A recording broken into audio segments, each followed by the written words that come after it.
তোমাদের এক বন্ধু ছিল Michael Jackson, জানোনি?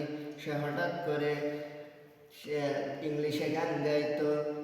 Crore crore dollar তার হারিয়ে সে হঠাৎ করে একটি সিদ্ধান্ত নিল যে সে 150 বছর বাঁচবে। কয় শত বছর যুবক ভাইয়েরা, 150 বছর বাঁচবে সে। আর এবার তার একটি সুস্থ সবল মানুষ কিনলো। মানুষ কেনার পরে সে আবার 20টারও অধিক ডক্টর তার চিকিৎসা করার জন্য। কিছুক্ষণ পর পর তার চিকিৎসা করা হতো, পরীক্ষা করা হতো তার শরীরের ভেতর কিছু হয়েছে কি। সে একটি খাবার খাইলে শত শতবার চেক করে খাইতো। সে শত শতবার চেক করে খাইতো।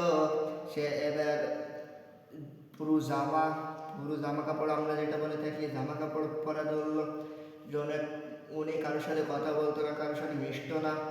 তার সাথে যদি কেউ মুসাফা করতে যেত, তারপরে সে তার গায়ে হাত দিতে চাইতো না। তো যদি তার গায়ে জীবাণু চলে আসে, বাইরের কোনো আলো বাতাস লাগাইতো না তার শরীরে। সে 150 বছর বাঁচবে। সে হঠাৎ করে একদিন বললো, আমার মাথার জন্য কেমন হচ্ছে, আমার মাথা ধরেছে। ডাক্তারও বললো, আপনি একটু শোন, সুস্থ হয়ে যাবেন।